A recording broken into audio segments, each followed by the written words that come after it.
Gary Elton Rippstein was born in Downey, California. A Torrance High graduate and a member of the Army National Guard, he joined the Torrance Police Department in 1962. An ordained minister, Gary became the department's first police chaplain and found his calling for his overwhelming desire to help people. After being assigned to the Detective Bureau, Gary was assigned to the auto theft detail, where he was investigating a case of an airplane theft from the Torrance airport. Gary was able to identify a possible suspect by the name of Theodore Xanthus. Gary is my younger brother, my only brother. He was about 2 years younger than me. We both grew up in the Downey area and then also moved out to Beaumont, California, then back to Torrance in 1948. Gary was the kind of person that other people should aspire to be, myself included. He's the kind of a guy that in every individual he felt there was an element of good. So I'm assuming it's because of his missionary experience.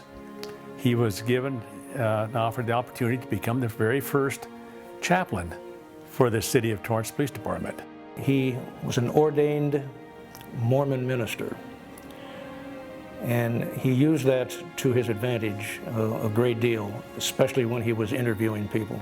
December 21st, 1968. Gary was spending a Saturday afternoon with his kids at home when he received a phone call from the police station.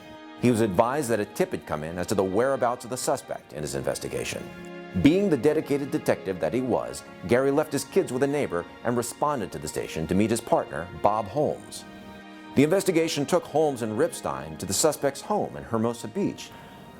They found the apartment, knocked on the door. When they made entry into the apartment, Bob Holmes took Xanthus's wife aside and started talking to her. Gary just walked a short distance into a bedroom where Ted Xanthus was on a bed. Gary confronted the suspect in a bedroom and was immediately shot. His partner returned fire, injuring the suspect. Hermosa police officer Jack Carroll, who was off duty at the time, heard the call for help and responded. The call came out of a shooting involving a police officer at 8th Street in Ardmore. As we stopped and ran up to the front porch, we were met by Detective Holmes, who told us that his partner was in the house and was shot, and that Holmes, had shot the suspect. Detective Holmes moved the body of his partner out of the way to another part of the house. He entered the room where Gary had fallen and engaged the suspect and delivered a fatal shot. I stepped in around the wall where Xanthus was laying, and I noticed he was grappling for a gun laying on the floor over his right shoulder. And as he reached for the gun, I finally, in self-defense, had to shoot him. And I did. And that was it.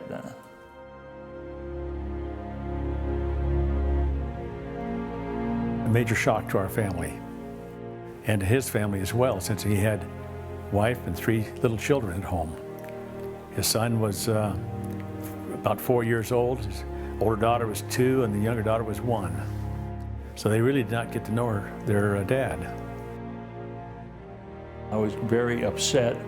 I know that Detective Rippstein passed away, and I took it quite hard, not just because a police officer got shot, but because I was told sometime along the way that he was married and had children. He decided he'd stay home that day and watch the kids while I took the time to go get a few presents for the kids for Christmas. And his mother went with me, and we went and got the presents and came back, and when we came to the door, there was a note on there saying to call the police department. I just was in total shock because it just didn't seem possible that it could happen to him. It was hard. It was very hard to go home and know that he was not coming home again. I was 4 years old at the time that he was killed. I don't remember my dad very well. She kept his stuff in a cedar chest. We knew where it was, and so we would sneak down there for hours and open it when everybody was gone and go through the stuff just to kind of... Had his uniform in it and his book, his notes that he would take as when he was an officer. So we could see his handwriting. Yeah, and his Army uniforms in there. I remember going to Torrance Police Department, and I remember walking in the door, and I don't think it was the one that they're at now, it was previous. My grandpa Rippstein took me there. And I remember walking in the door and seeing my dad's picture up on the wall. And that mattered to me. That made a big difference to me. It made me feel like, okay, I know where I belong. I know who I am. I'm the son of that man there who made a great sacrifice for this community here. He loved being the chaplain. He loved to talk to people. He loved to help. In fact, he told me that that's why he wanted to be a policeman, because he wanted to help people. It really kind of hit me when I was in 6th grade and we had to write our life stories. Right. And I went to Mom and I said, okay, tell me, you know, and I think that was probably the first like candid conversation I had with Mom about Dad. And it was, I mean, I remember lying in bed that night just bawling because it hit me that this was my dad and he'd been killed. I'm very appreciative of what Torrance Police Department does with this memorial and with the connection that we have with them. I think it'd be pretty easy to forget, I guess, or to not put in the extra effort and time that I know Torrance Police Department does for us.